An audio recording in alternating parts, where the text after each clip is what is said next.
रमेश नैन, अगर किसी और देश पर ऐसा हमला हुआ होता जो कि हमारे साइज का है, हमारी ताकत का है, उस देश ने क्या किया होता? कर्नल नैन बोलिए। डेफिनेटली रिएक्ट किया होता और हमें भी करना है। देखिए, अब आप कह रहे हैं कि पाकिस्तान को हाथ झाड़ लेगा। कैसे झाड़ लेगा?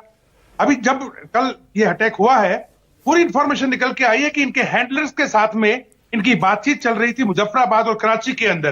पूरी की पूरी रिपोर्ट सामने आ गई है कि अपने हेलमेट्स के ऊपर वीडियो फिल्मिंग कर रहे थे इन चीजों को। पहले 3 डायरेक्शन से हमारे इन देशवासियों पे फायर किया, उसके बाद लाइन में खड़ा करके उनसे पूछते कलमा पढ़ो, जिसको कलमा जिसने पढ़ भी दिया है बोला मैं मुस्लिम हूं, उसको बोला पैंट उतारो। ये तो हद हो गई, हिंदुस्तानियों के लिए हद हो गई है ये। और मेरा मानना यह है, जैसे जनरल विशंबर सर कह रहे थे अभी, एलओसी के ऊपर तुरंत पूरी आईबी के ऊपर तुरंत फौज को ले जाना चाहिए। और इनके एलओसी के ऊपर 120 के करीब लॉन्चिंग पैड है जो इनके चौकियों के साथ लगे हुए हैं। इनके पास 21 के करीब पीओके में मुजफ्फराबाद से कोटली से लेकर के और अपना गिलगित तक इन लोगों ने अपने 21 के करीब टेररिस्ट कैंप चला रखे हैं। इसको फायर करने से कौन रोकता है?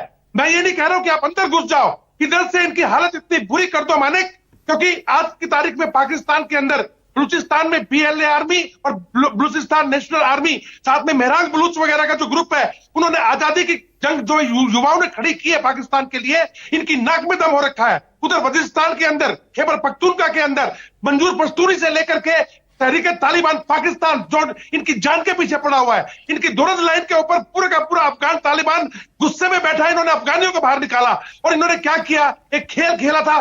इनकी इससे पहले वाले पूर्व जो इनके इनके सेना अध्यक्ष थे हमारे साथ, कमर जावेद बाजवा ने क्या शांति कर रहे हैं, पीस कर रहे हैं एलओसी के ऊपर। लेकिन उसके पीछे चाल क्या थी? यहां से सेना हटाओ और जहां पे सेना कम है पश्चिम के अंदर अफगानिस्तान की तरफ लेके जाओ। हम इधर लगेंगे तो इनको वो सेना वहां से हटानी पड़ेगी, इधर आएंगे और पीछे से बलूचिस्तान से लेकर के और टीटीपी इनकी ऐसी हालत करेगी कि आसिफ मुनीर को समझ में आ जाएगा जगलर वेन कहां पे है। तो फिर ये बेवकूफी की क्यों है कर्नल नैन? अगर ये 2-3 तरफ से घिरे हुए हैं तो हिंदुस्तान को क्यों छेड़ रहे हैं? बेवकूफी नहीं है? इसलिए छेड़ रहे मानिक क्योंकि आसिफ मुनीर की सेना की थू-थू हो रही है पाकिस्तान के अंदर। इनकी सेना के अंदर विद्रोह हो चुका है। जब से इमरान खान और उसकी पार्टी को इन लोगों ने जो है जीतने के बावजूद जनरल फैज हमीद को और इमरान खान को जेल में डाला है, क्योंकि 2019 के अंदर यही आसिफ मुनीर जब आईएसआई का चीफ बनने वाला था तो इसको इमरान खान ने मना कर दिया था। वो दुश्मनी के कारण उसने जो खेल खेला, अब पूरा का पूरा पाकिस्तान सेना के बारे में थू-थू करता है कि ये तो सारे। लेकिन मुझे एक बात बताइए। ओके कर्नल साहब, एक सेकंड देखिए, मैंने कहा ना कर्नल साहब एक सेकंड, सब गुस्से में हैं। देखिए बिल्कुल सही है आपकी भावनाएं, विशंबर जी की, मेरी, हर हिंदुस्तानी की, क्योंकि हमारे 27 बल्कि 30 हो सकता है ज्यादा भी हो जाए आम लोग मारे गए। उनका क्या कसूर था? कश्मीर घूमने गए थे, हिंदुस्तान का एक अटूट हिस्सा है कश्मीर, 370 जा चुका है वहां पर, हर साल पर्यटकों की संख्या बढ़ती जा रही थी। हमें लगा अपना घर है कश्मीर, मतलब अब तो यह लगने लगा कि हम जैसे उत्तराखंड, हिमाचल इधर जा रहे हैं, हिमाचल में जा रहे हैं। ये मुझे बताइए कर्नल नैन, अगर हमने कोई मिलिट्री एक्शन लिया, जैसे विशंबर जी कह रहे हैं, आप कह रहे हैं, क्या यह सिर्फ हिंदुस्तान पाकिस्तान की वॉर रहेगी या इसमें और भी कोई देश, खास तौर से चाइना या फिर और कोई देश आपको लगता है इसमें इंटरफेयर करेगा?